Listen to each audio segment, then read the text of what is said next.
Yeah. Hello, hello, hello. Hi, guys. Let us know if you can hear us. See How's us. everybody doing? Got a lot of reflection. We do. Let me see if I can turn these off.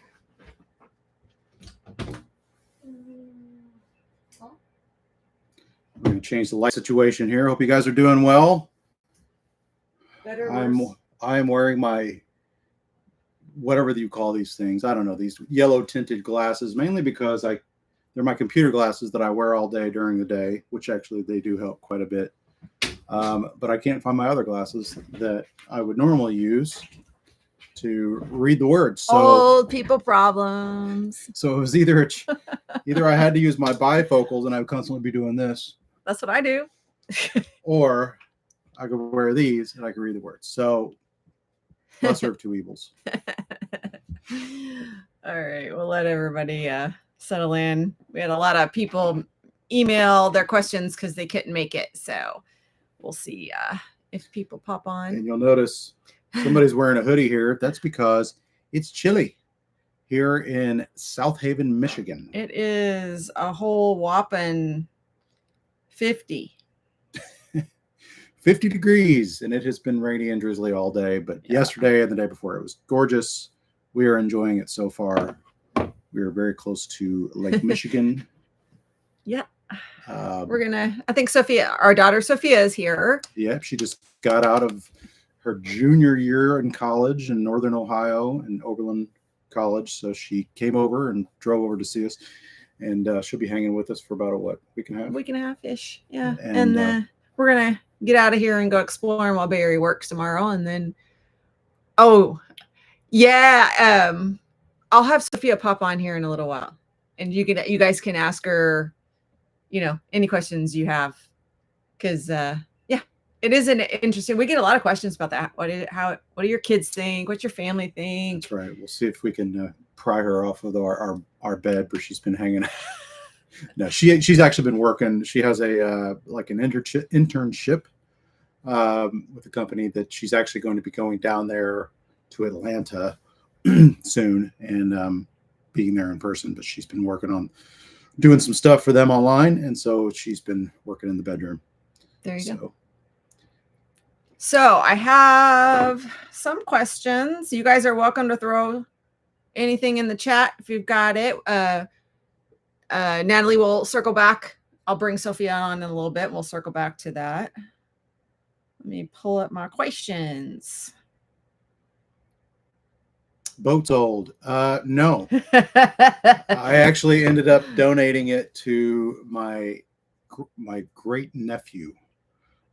He is a very avid fisherman in Illinois, and bass fishing, right? Bass fishing. Oh yeah, he is hardcore into it. Apparently, he fishes every day, and so he was so excited.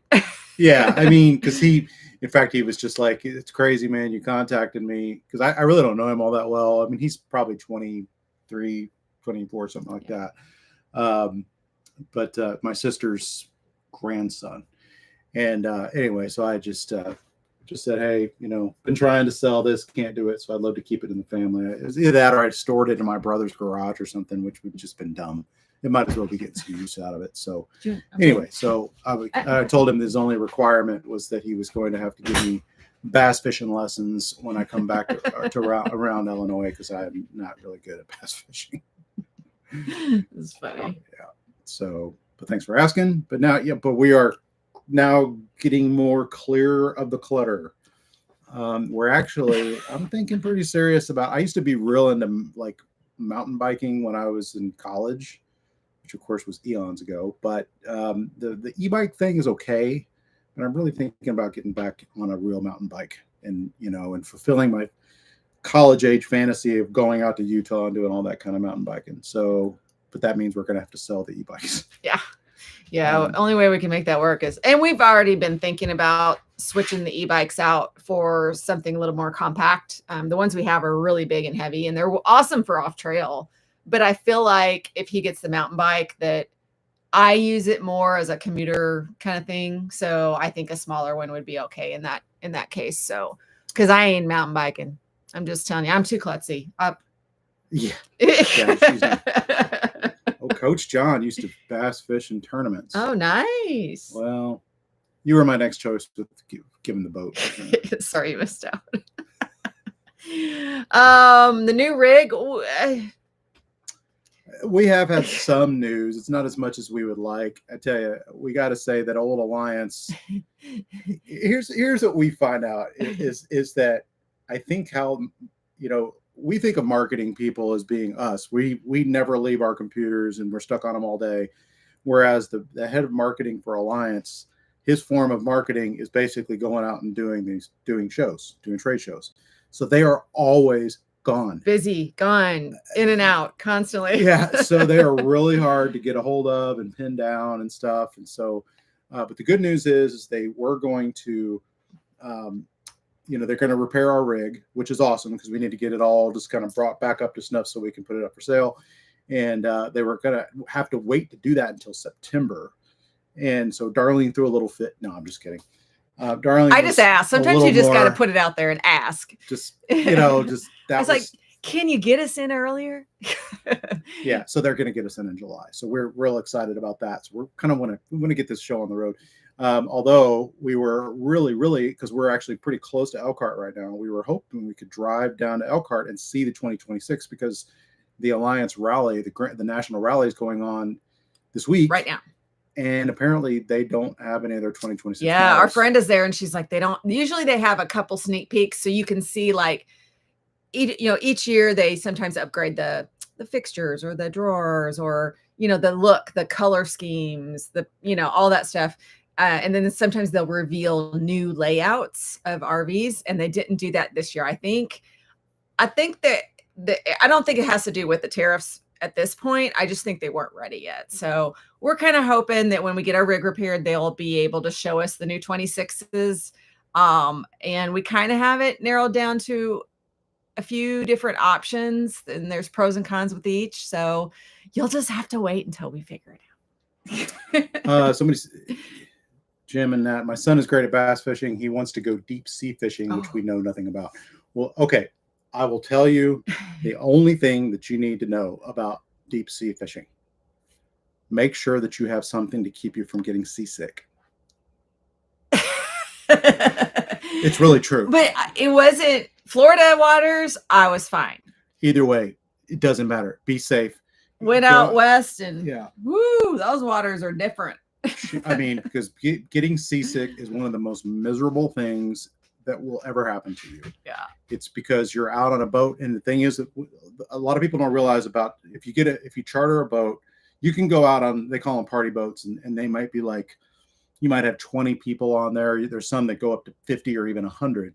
And they're a lot of fun. And the other thing is you don't need to take any equipment. They have all the equipment, all that stuff. They have the deck hands and stuff that will help you. Because most people that go deep sea fishing, especially on a party boat, they really don't know what they're doing.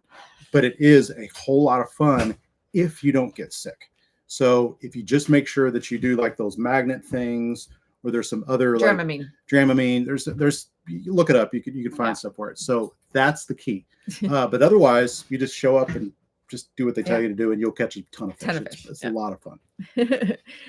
Okay. I'm gonna throw one of these in here. I don't remember. I didn't put people's names with their questions. I'm sorry. If this is your question, you can raise a hand. This is why I don't want to go because motion sickness meds make me just pass out. You might try the magnet thing. Yeah. I know that a lot of people swear by it, and there's some other new stuff that's out there. I'm not because we don't really do it. I've only done it a few times in my life. I think it's funny. Captain Doug's crazy life. He gets seasick on land. No, he's kidding. He so doesn't that he's our boat dude. He's your hookup. There you go. Okay. So I'm going to throw this one out there. This was one of our newer people, and I don't know if they're on here yet. And they're going to be in the Keys, and they're basically asking about 1,000 trails. And they're going to stay in the southeast region for winter. This dog. Yeah, here he is. In case you wondered if Hugo is over here bugging me, he is. every call we ever do, every video we ever try to make in the RV, anything we ever try to do in the RV that involves our stuff. Yeah, here he is. So I guess I have to feed him. So you just yeah. So I'm going to start this one because I think I know this more than Barry does. So we did consider Thousand Trails. Some of you guys have. Hey, he's not farting anymore. Just so you know, Peter. Yeah. But we changed his food. So the Thousand Trails. I think it's good situational. So if you know you're going to be in a region for a while, and do the math. If you can stay at Thousand Trails during X amount of period and add up what you would have spent at the parks, if it comes out on the up and up, do it. Now, I will tell you, here's the thing, and I'm going off my friends who are in Thousand Trails because we have never had it, is that there's a lot of rules. You got to read up on whatever plan because there's a lot of plans. You got to be in for so many days, out for so many days, and that kind of thing. Sometimes you don't get primo spots. I don't know if that's really a big deal. I've heard people say, you kind of get a lesser kind of park. Sometimes they aren't always nice. Now, I've heard great things about the Keys, that the Thousand Trails down there. A lot of people do really like it. So if that helps at all with that. But I do believe it can save you money. We have a tendency to boondock too much to justify that. And I think the only time we may consider it is when we go northeast, when we can't boondock. We may consider it for that region, just get that region. And honestly, look at the map. There's not a lot of Thousand Trails in certain parts of the country. So I don't know. I think the thing with the parks is just person to person's opinion. Sometimes I think some of these people are used to really, really nice resorts. And so anything less is not okay. I'm sure for the most of us, it would be just fine. So I think it can be a good deal. Yes. But you need to really understand the rules of the type of membership you're going to buy. Now, I know that you can sometimes buy used ones. They can be transferred sometimes like once. I know there's like brokers for that. If you just Google it, you'll see them. Such a weird deal. It is. It's such an odd thing. But I know it can save you a lot of money. So let's go back up here. Oh, you love the planning video. Do you put the whole trip into your Garmin or just point to point? Okay, here's the thing. I used to try to put multiple stops in the Garmin. I don't like to see it like that because, for us, that might be 2 days, Harvest Host and then the final destination. I like to see where I'm driving the day I'm driving it, and that's it. So I only put the next destination in, but you can totally download from like RV Life into the Garmin. I think it's a file. I just YouTubed it. I Googled it, and there's a video that showed how to do it. You export it as a certain file, which then you can go into the Garmin app, and then it'll go onto your device. So you can do that if you're really into it. But honestly, guys, I like to keep it super simple and clean. I just put in the next location. That's all. And then when I get to that location, I put in the next location. Easy peasy. Did I miss anybody up here? Okay. Big question. I know I've asked you before. Y'all run into any of these problems, the parks being open and closed because staffing. Okay. So we've been kind of keeping up with that. If you guys don't follow the channel RV Miles, he does a really good job of current news and what's happening current. And I think it almost seems like he's a newscaster. Yeah, he's really good at it previous too. Life. He just has this really comfortable way in front of the camera. Jason Epperson comes off very professional. Yeah, does a great job. Yeah, he does. But he really just, it's all RV news, and he does it, weekly. Plus, they also have a podcast as well. But he does cover that topic quite a bit because that's obviously very current news. But we have not tried to book any national parks or anything. No, I mean, I know it's some Corps of Engineers. It's very here and there. There's certain states that have it more than others. It is not as widespread as the media wants you to believe it. We haven't run into a single place. So, and I booked, quite a bit out. But it's not enough to worry about, put it that way. Here's a great question. Do you keep a printer in your RV? Yes. Yes. Much to our chagrin, we actually just bought a new one. I did not want another one, but there's occasionally you just need one. And I think printers technology, it's like even the people that make printers are kind of going, do we really still need to make these damn things? And everybody's like, yeah, I know, right? And so they haven't improved the technology. It's like every time I get a printer, it's like rocket science. It is really hard to make it connect. Yeah. Paper. I can usually get it, but he can't get it on his computer, but I can get it on mine.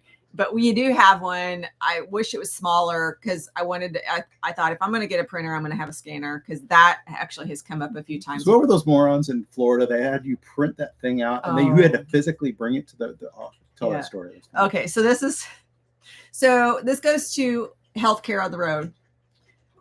When we were in Florida, we really were trying to get into like a new general practice doctor and we didn't think we could wait. And so we were like, fine, let's just pick somebody near here. And so I kept going through this. We have a new insurance this year. And I just started calling people, right? Looking at reviews, calling people. And I found like 2-3 places. So I started calling them. Every time I called, they're like, oh, we don't take that insurance anymore. Oh, we don't take that insurance anymore. I'm thinking, oh crap, what's wrong with this insurance? But I finally found one. No wonder it was so cheap. I finally found one. And no joke, you guys. She says, okay, before I can make your appointment and get you on the books, you have to fill out the paperwork.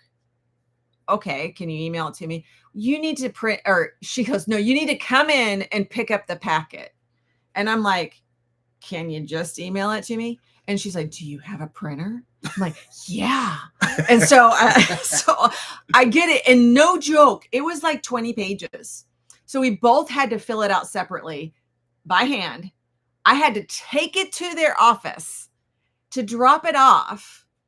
And no joke, I hand her the packets and she's like, well, let me see. Stay right here.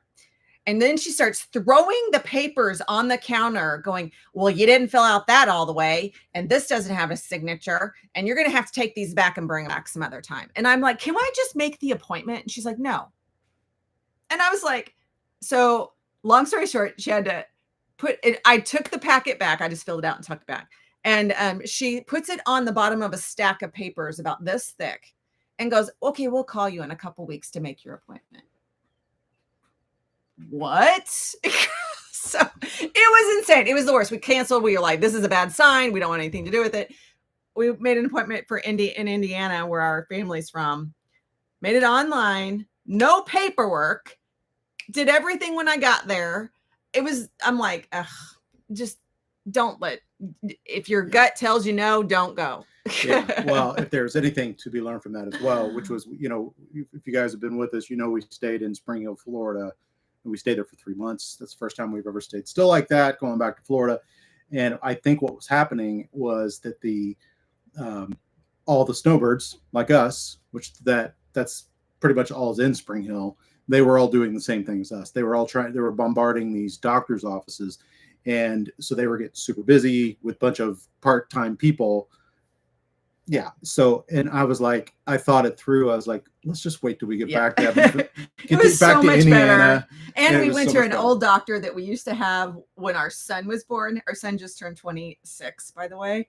And he remembered us. It's so funny. It was so nice. And he's like, you guys need anything, just let me know from the road. I'll hook you up. I was like, this is what we needed. Yeah. The insurance was AM better.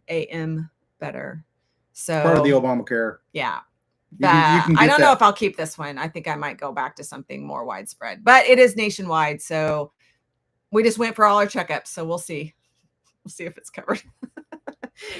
Yeah, it's so funny. We went and okay. So healthcare on the road is not the easiest thing, guys. The best thing to do is establish it all in the place that you feel like is going to be your home base. It's either your hometown or your family's or something like that. Get all there established. Talk to them about being on the road in case you need to call and get something sent to you. Just go ahead and set it all up, because we just really didn't. We changed insurance. So we lost our care providers that we had that relationship with. So we had to change, which that kind of messed us up. But yeah, when you have to get tests, we're all at that age where we have to get tests done every year. Yeah, so we both had to have a certain test. We had back-to-back colonoscopies. I really felt old after that. We had a blood work and he still has to have it, but we're like, get it all done. Don't have to worry about it. So we're all taken care of now. So yeah. Yeah. But what I would say too is that, when we were talking to the new doctor, I was like, hey, are you cool with, if we need something on the road, all that kind of stuff? He's just like, yeah, communicate with me through, what's that thing they use called? It's like my chart, My chart. Yeah. And so I noticed even my doctor back in Florida, who we liked, the doctor we had back in Sarasota, but we can't use him anymore. He doesn't take our insurance.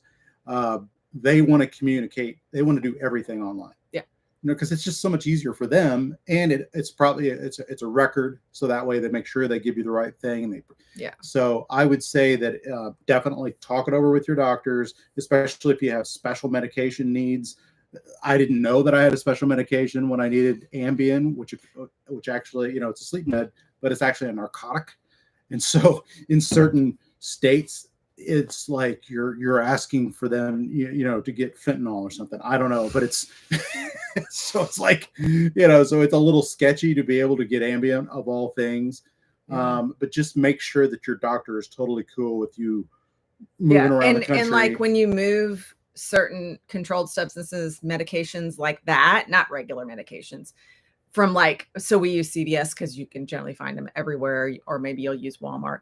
Sometimes they get flagged because you're moving them all over the place and that's suspect. So sometimes they have to call the doctor back and just go, hey, is this cool? So yeah, but that doesn't happen that much.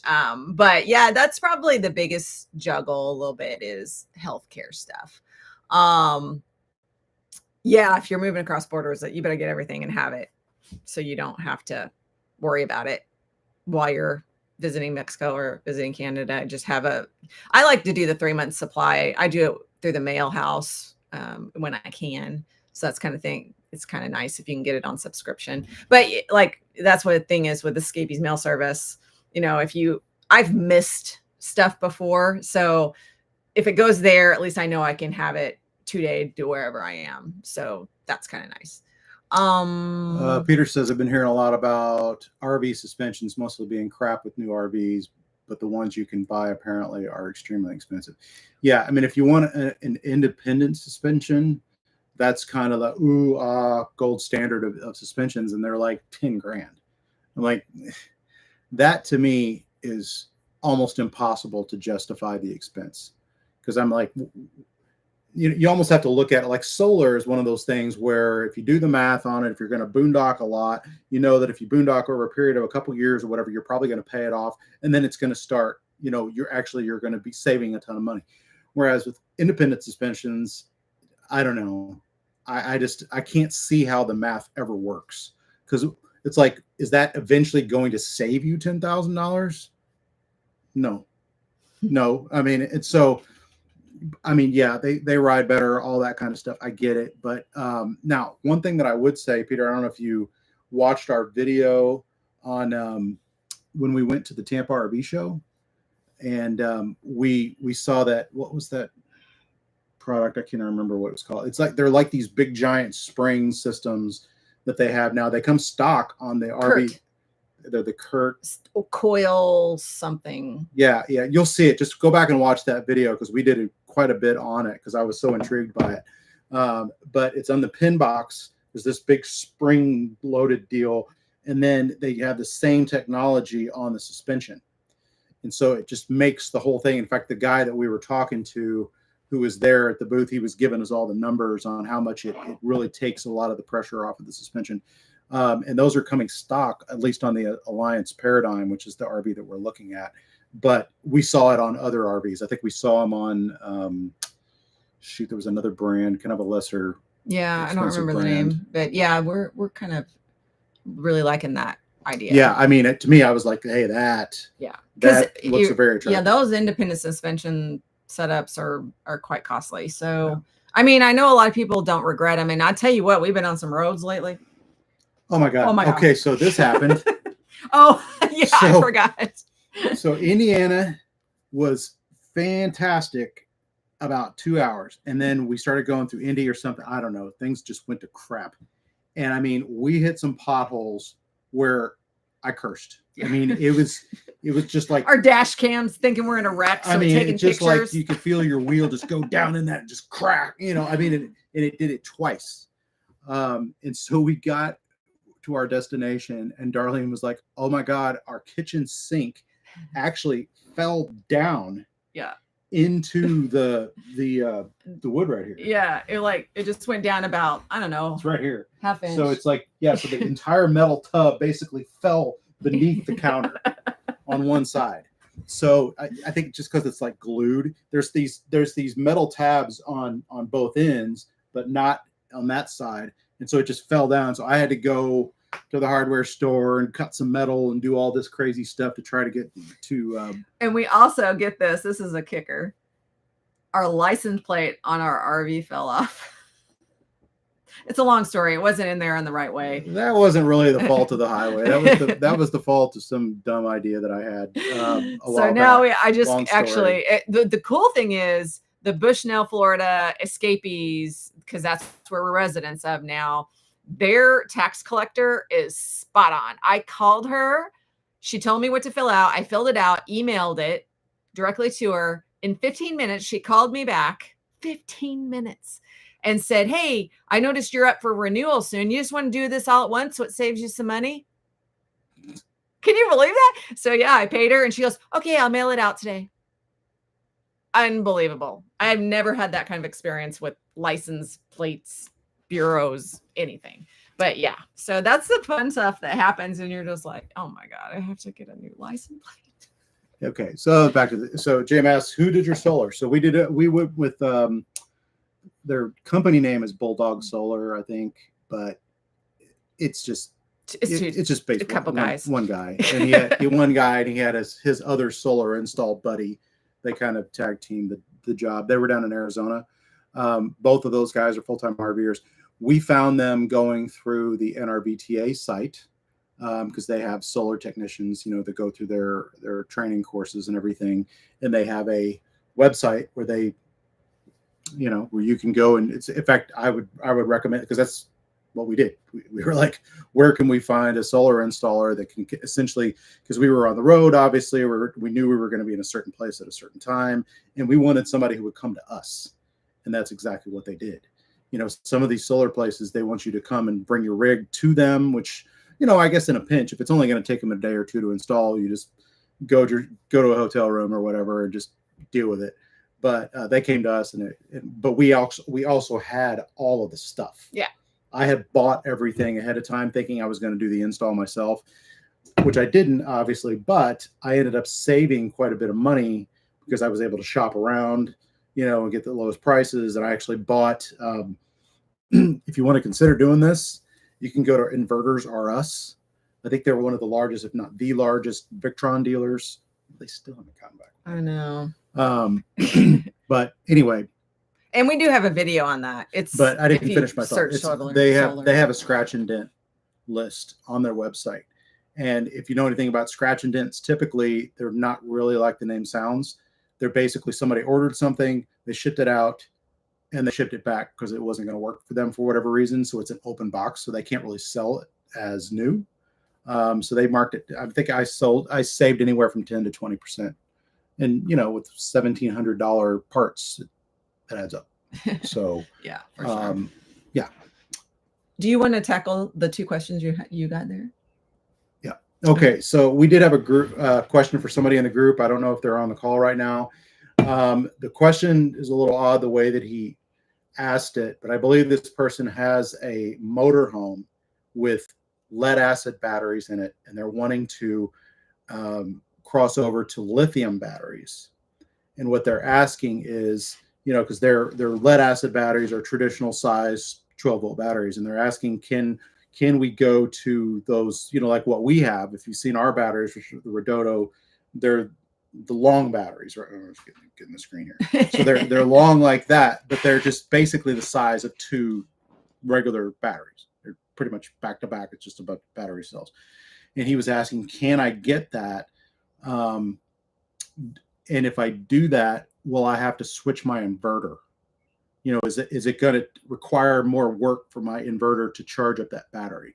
And the answer is no. you should not have to switch your inverter out, because all the battery does is it creates, so say you went from a 100 amp 12-volt battery to a 200 amp hour larger battery. That doesn't necessarily create more work for the inverter, because the inverter is just storing the energy, right? Or the solar charger is actually storing the energy, and then the inverter is drawing the energy out of that DC source and converting it to AC and sending it to your coach. So that's part one. What was part two? That was, and then this, I don't know, I assume it was the same person, but it's a completely different question, which is about the RV maintenance schedule. This question's worded a little bit more understandably. We're planning our initial first month's route. How do full-time RVers take care of scheduled RV/vehicle maintenance? Do you try and schedule, for example, oil change and whatnot months ahead of time when we plan to be in a certain area? Do full-timers schedule maintenance stuff on the fly? Any recommendations? Yes, we schedule on the fly. Now, granted, we have a Ford F-350 that's a 2022, and we bought the maintenance package type of deal with it. And just so you'll know, if you're still in the shopping phase, especially if you're shopping for diesels, all the salesperson had to do was tell me, it's just like, look, diesels use tons of oil. And when you get an oil change, if you have to pay for it yourself, it's going to cost you hundreds of dollars. But if you get our package, it's just included. Mm-hmm. And I thought, okay. And it wasn't unreasonable. We did the math on it. It seemed like a smart thing for us, considering how much we were going to be driving. Yeah. And they'll do stuff like, they'll rotate your tires. Now, the other thing about, if you do have a dually, not every service center, even Ford service centers, will service dually tires. They have to have a certain lift and all that, but it's usually not a huge deal to find one that does. But so I really like the Ford maintenance situation, because they've got a great app. We just, I let them basically tell me when it's time to work on the truck. And of course the truck essentially talks to you too. So with modern vehicles, they kind of know when they need to be serviced, and scheduling service, you could do it online. And I've never had any weird issues with Ford. Like, no, hold on, where are you from? Yeah. I mean, it's just like, yeah, bring it in. Now, if you're jumping around really fast, yes, you may want to look ahead a few stops and go ahead and schedule it, just to know you're going to get in during the time. Yeah, I mean, you got to book an appointment, but I mean, unless you're occasionally you'll run into dealership or, service centers that are super busy and they can't even get you in for a week, but that's pretty rare. Yeah, we haven't run into that. Now, I think the person that was asking this has a motorhome or a drivable. And I think that's what they would. They would. Okay, so if you have a drivable of some sort where you need to get out of it to have them fix it, you definitely need to call and plan ahead and talk to somebody and get real, like, are you going to get this in and out in one day? What, and of course that might depend on what's wrong with it. So we don't really have. But I know that there's another channel that does that, and they got displaced from their Class B they took it in for a couple of days to get something done, and it ended up being a week, and they had to do an Airbnb. So here's a big question. Would be more challenging. Would do mobile techs work on mobile homes? I think mobile homes a lot of time have to go in, but if it's little things, mobile techs can do it. So I think you just have to communicate depending on what it is. If it's like just a maintenance thing or whatever, you could try a mobile tech and see what they're capable of doing. But if it's a big repair, I'm pretty sure you have to take it in, especially if you have like a bigger Class A kind of thing. Okay. Let's go back up. Allison, yes, that's exactly where we were in Indy. It was a lot of construction. This trip was the most construction we'd ever seen. Let's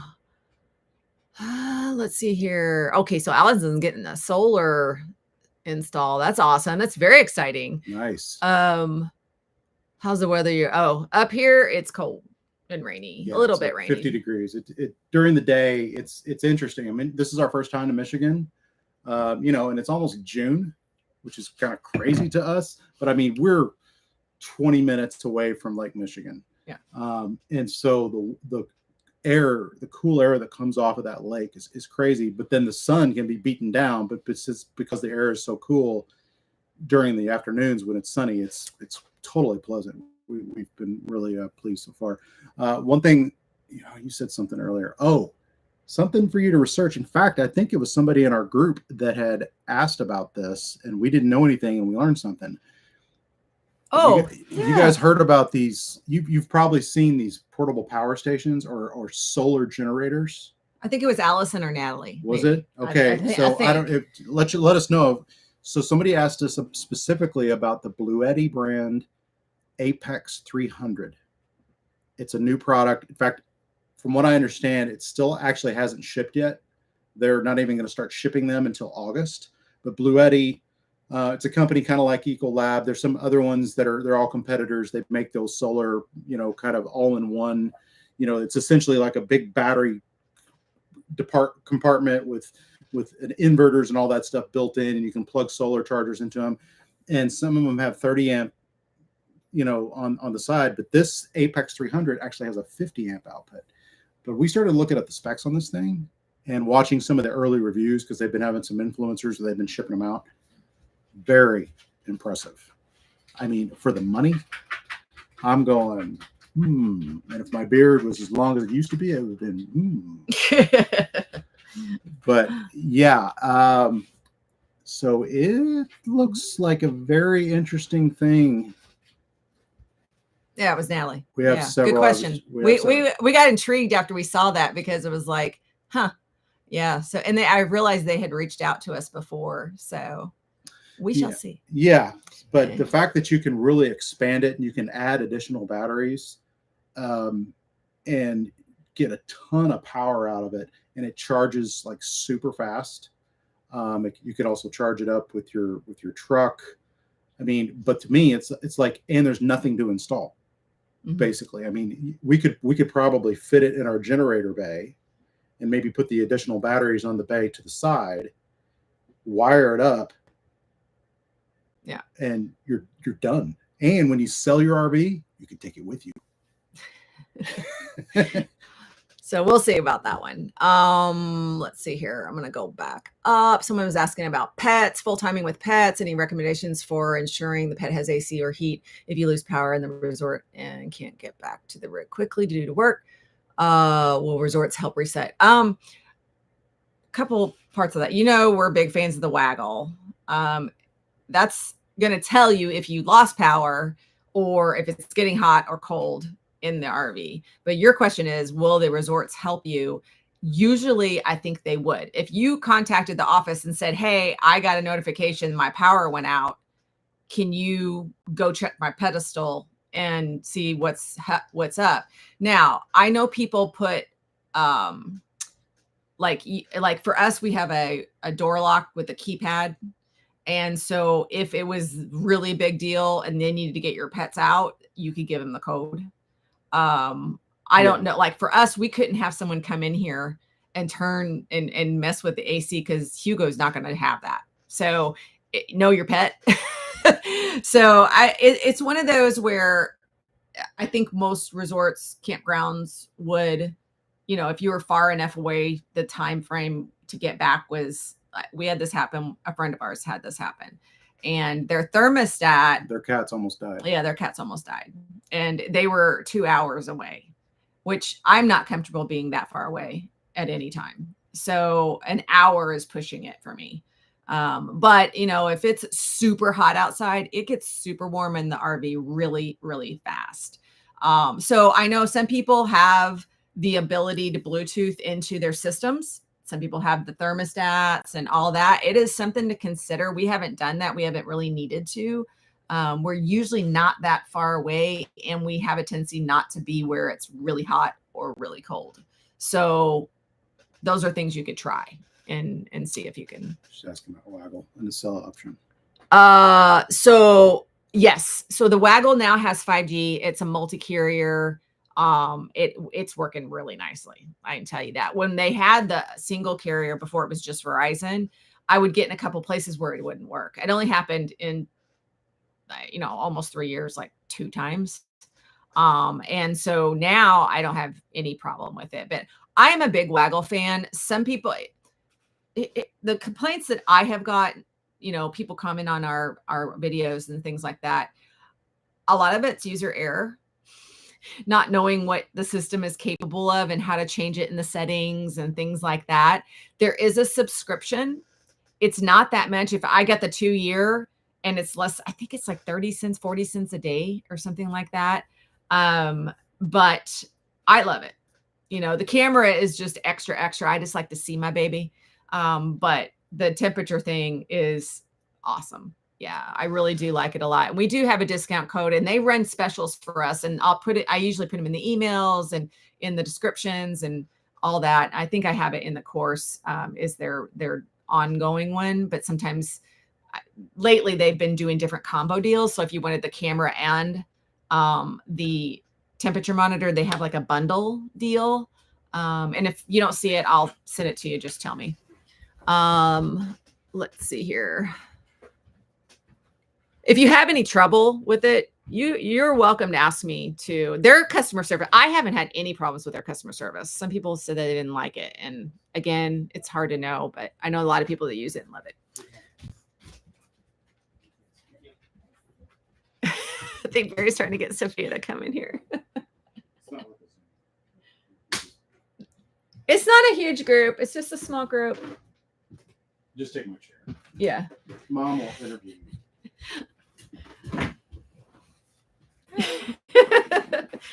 Hey guys, this is our daughter Sophia. Say hello. You'll be able to see their chat right there. But I thought if you wanted to, I'm sorry, someone had a question earlier. You'll have to put it back in because I'm already drawing a blank. I know. That's Lumi. Here, come over there.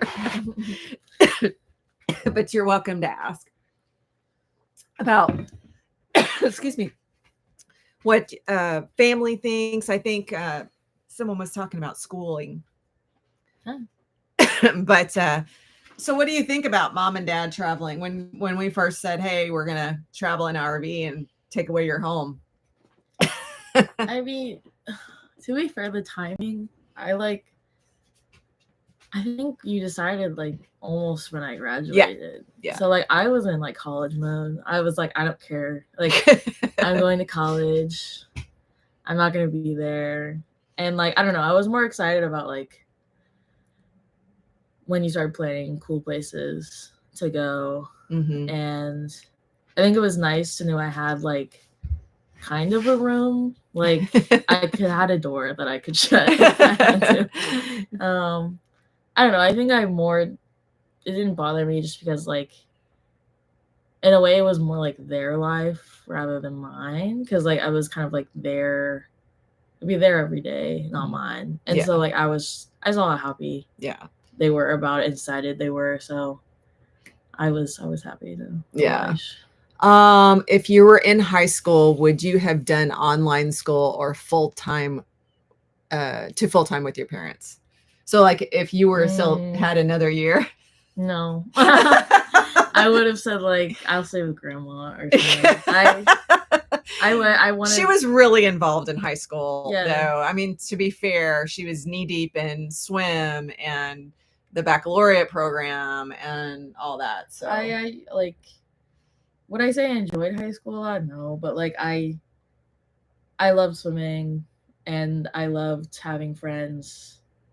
And I think if I was like going from middle school to high school and I hadn't really started, then but since it was my senior year, and then she was busy with school and then it just became getting her to us wherever we were on her breaks.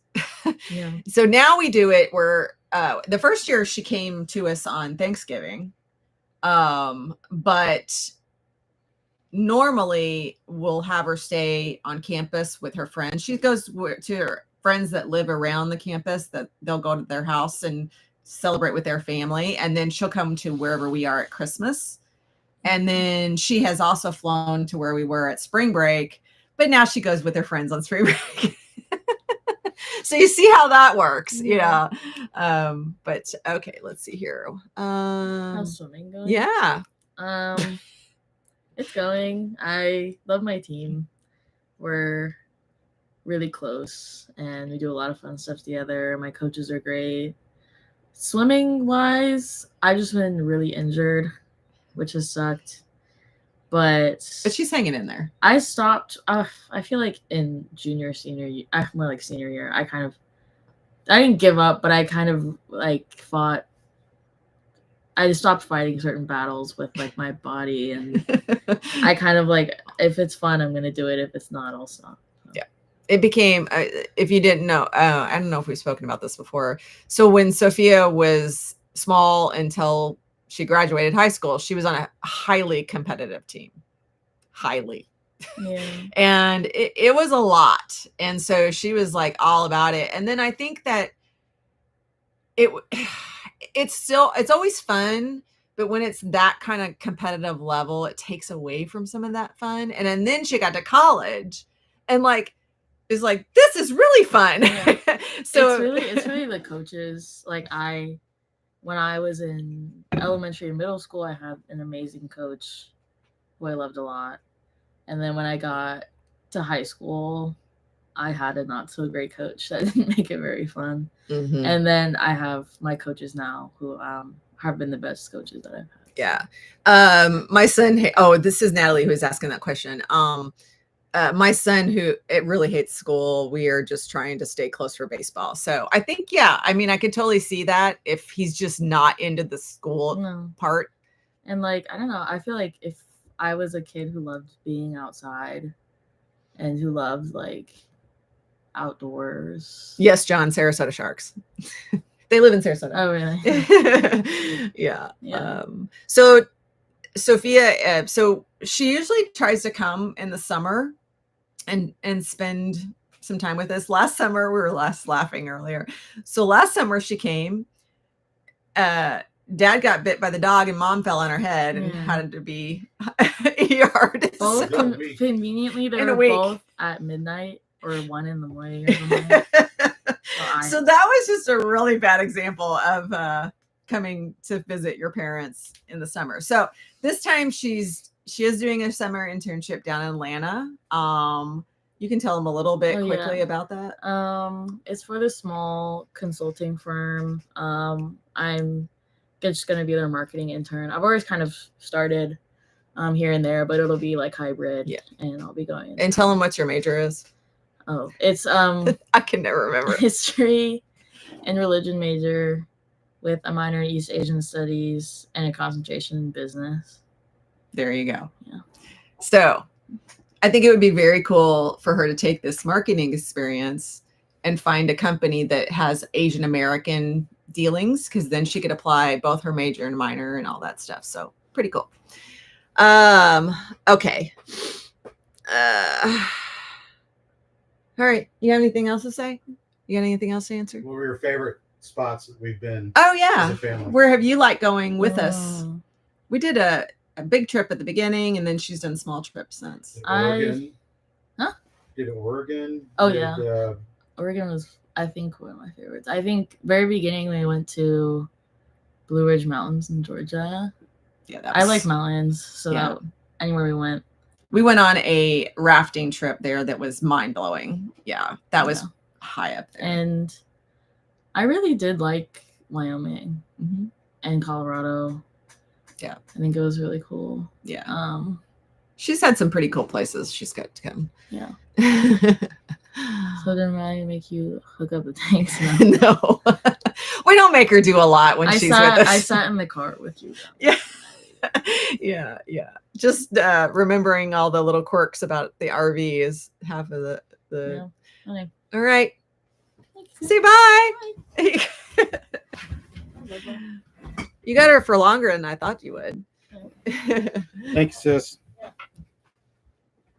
Our kids are nicknamed Sis and Bub. Sis and Bub. How was the Christmas trip in New Orleans? Well, we'll answer for she's her. already gone. We had a great time. Yeah, it was great. It's highly recommended. It's if we made the video about it, and the bonfire thing that they do on Christmas Eve is totally worth it. Yeah, it's amazing. And if you didn't see the video, it's basically on their levee. It's outside the city. It's a tradition for these families and like even just like people from certain neighborhoods or whatever. They build these huge bonfire structures. I mean, like almost like if you can envision like a giant teepee that's it was in one of our videos. Yeah, well, they didn't didn't watch it. 15 to 20 feet tall, sort of like teepee shape, and they'll light it on fire when the sun goes down. But it's this dog just barged his way up under the desk. Anyway, they light them on fire, and it's as far as the eye can see down the levee, and they blow off fireworks, and there's thousands and thousands of people down there. It's so cool. It is just a really cool cultural experience. Yeah. Okay, so I'm pretty sure, I don't remember who had these. Someone asked about putting coat hooks and stuff into the walls, and not sure, I think it was Jim maybe, figuring out what the mall is made of. Good luck. Man, whatever you got to do to try to secure, you get those wall things that like they spring open when you put them inside. You got to drill like a pretty good sized hole just to get them in there. Do it, because otherwise they're just going to fall. Trying to find something solid behind it is like, it's very difficult. So we try not to drill into the walls as much as possible. I do a lot of command hooks and stuff for that reason. We don't use coat hooks. We use command hooks, like the big ones. And that's what we use for all our stuff. Or over the door coat holders. I know he's all bugged. Get out of here. Someone was asking about a small shop vac that you could store underneath the RV that you can also use it inside your vehicle, small but yet powerful. I don't know. Maybe somebody can chime in. That's actually in the Facebook group. We just have like kind of like the Shark or the Dyson that has the removable. Well, we top. had the Dyson. We actually had that before I think they've heard my drama on the Dyson. Yeah, I mean Dyson. I mean, we had a nice Dyson, and it did those things, they still break. Yeah, and they're extremely expensive. I mean, like because we went to the replacement. We went to Costco, and I was like $700 for a new one. Forget it. No, like there's no way I'm paying $700. Now I will say the knockoff we got is fine, but it's not as nice. I mean, I don't know. No, it's not as nice, but it is. It's one of those things where, like, if you can get a knockoff for $150, and you're like, okay, I could buy, let's see, 4 of these, or more for the price of one Dyson, and the Dyson didn't last that long. Truth is, the stuff that breaks and all that. So I'm like, okay. And we haven't, and I use that in the truck. I use it to clean out the truck every time we move, basically. And we haven't had the need for a true shop vac, if that helps at all. And I wouldn't make the room for something separate for it, to be honest. And the last one here, outdoor stoves. We have a propane fire ring that I got at Costco 2 years ago, never unboxed it. I'm trying to decide if it's worth keeping in the RV or if another option would be better, like the solo stuff. The propane fire pit thing. So we have the propane fire pit and we have the solo stove. And we only had the solo stove at the beginning. And I love the solo stove. Blah, blah, blah. Because there's no smoke. Versus if you just have an open fire, you end up smelling and inhaling all the smoke. But the propane one came into play when we were in Oregon and there was a fire ban. California and Oregon had fire bans. So we got it for that reason. I got to say that if I had to do it again, I probably would not buy the propane one. Just because we don't use it enough. We enjoy the solo stove. Yeah. There's never been a time where it's like, do you want to use that one tonight or that one, that we would ever not choose the solo stove, if we have the choice. It's just because, is it totally smokeless? No, but it's fairly like it, but it's a real fire. And but the propane one's not bad, but the thing is, you don't use it that much because there's not a lot of places you're going to go that have fire bans, and you end up packing it around everywhere. Yeah. So I'm always moving that thing in and out of the RV. And I'm just like, for the number of times that I've used this time versus the times I had to just move it, not worth it. So there you go. There's my vote. Yeah. There you go. I use this regular broom, not broom, the vacuum in the truck for the hair. It's not perfect, but I get most of it out with that. And then I use that little hair retractor in the carpeting to pull it out. Ooh. I'll tell you the thing that we did get that we love is the doggy Floby. Yeah, we got to put that in a video. We do. Is that in our store? Yes, it is. Okay, so you guys have seen Hugo. You know how hairy he is. And yes, he sheds everywhere. So, but getting his hair done, is very expensive. What would you pay on average? I had paid $160 just to get him groomed before. 160? I didn't know it was that much. Yeah. Oh my God. It ranged from like 75 to like the worst one I paid was 160. Oh my And it depends Lord. where you're at and near what you're near. It was, yeah. So when I lost my job, I was like, okay, we can't do that anymore. So you guys, I know there's a bunch of old people on here like us that, you guys remember the Floby, right? It's the thing that was like the vacuum deal where we would cut your hair. Anyway, so we've got essentially the same thing for dogs. And it's just, it has these fittings on here and all these little guards and whatnot. And and he doesn't mind it that much. We still put the muzzle on him because he can be a little unpredictable with the biting.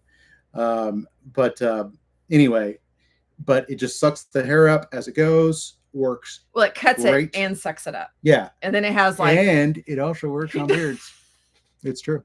I just might use it to cut my hair. I don't know. It's about time for this hair. I do actually have hair. I know I always wear hats, but I don't wear much. I'm going bald. So one of these days I might just break out the Floby on there and just take it all off. Take it all off, but I won't make a mess. So I have that going for me. I noticed that most people have very elaborate and expensive outdoor furniture and decor. How much time do you truly spend outside hanging out? Not very much. Not very much. We don't. We don't. I think that people have that really nice outdoor decor and stuff. Stay in one place a long time. That I could totally see. Like our seasonal spot, a lot of people had like the whole setup because they're only doing it once a season. So. I mean, I tell you, one thing that really surprised us about this place we're at right now, which by the way is a super nice park. This is one of the cleanest, nicest parks we've been to in ages. And again, we're in South Haven, Michigan. But all these RVs, so it was Memorial Day weekend, obviously, so the whole place was packed. And then they all left on Monday, but they left their campers here. So there's nobody here. All these RVs are here and they're all empty. So I think it's because this place is only open a certain number of months a year. Yeah. So a lot of these people buy it seasonal. So they buy like May through November and they just leave their RV here and then they commute back and forth from wherever they're from. So it's a new place too. So it's cool. Yeah. Yeah. But the reason I bring that up is that, we stayed at state parks recently in Indiana. We've been doing a lot of that kind of thing lately. We're reminded that the weekend warriors are truly that. They are coming to the RV park to be at the RV park. They're, it's relaxing. And we have absolutely nothing against it. It's great. We love to see the kids running around and having fun and being outside and hanging out with grandma and doing all that stuff. But they tend to hang around outside, right? Because why stay inside the RV if you can be outside? That when you full time like we do, we just don't think in those terms. Maybe we should, but we're always doing something. We're always busy. It's like if we're not, but we want to go do excursions. Yeah, that's what we do. If we have time to do anything, we leave and we go do it. So we don't sit around the RV as much. I think if I was retired and I didn't have a channel and I had that time, I would totally be sitting out and enjoying the sun or reading like a book, doing that kind of thing. We just don't have that. We just, but already with Sophia being here, we're just like, what are we going to do this weekend? Yeah. We're definitely going to go see the new Mission Impossible. I know that. Yeah. We have a lot of stuff that we're going to do, and that's going to be in a future video. So Thursday, we kind of switch things up just so y'all know. Thursday's video is actually going to be the podcast, which is a really good one. It's about having a YouTube channel, which should be pretty insightful for you. And then we're going to actually release another video on Sunday, which is totally different than we normally do. And it's on summer camping. So we got a little delayed with things this week. So we had to do what we had to do. Jim, I answered your question a minute ago about the hooks, the coat hooks on the walls. And it was the quick answer, and you can go back and watch the replay since you were a little late, is good luck. We try not to put that many holes in the wall because they're all hollow and you're going to have to do the hollow wall apparatus to drill into. It's better to do coat racks over the doors or just use the big command hooks because they can take weight. There you go. Quick answer. But you can go back and listen because I did answer it. I think that's it. I think we're almost out of time, guys. Let me see if I can squeeze anything else in. Yeah, I think that's it. That's all I got. Well, this has been fun. It always is. And if you didn't make the whole thing, I definitely will put the replay up because a lot of people were busy on this particular night. So we still haven't figured out the sweet spot of timing because 8 feels kind of late when you're Eastern, but it's early if you're, it stays so light here. Like when the sun's out, the sun doesn't go down to like 9 o'clock at night, which I guess in a way is a good thing, but you're like, is it time to go to bed yet? I know. We go to bed early and I'm like, okay, I can't go to bed. It's not even dark yet. I feel so old when that happens. All right, guys. Well, as always, put your questions in the group. We have a lot of people in exciting points in their journey. Hang in there if you're downsizing. I swear to you, it's the worst part of it. Once you get past it, you're going to do a hallelujah and breathe easy again. So, all right. Well, we'll see you next time. All right. Bye-bye. Bye-bye.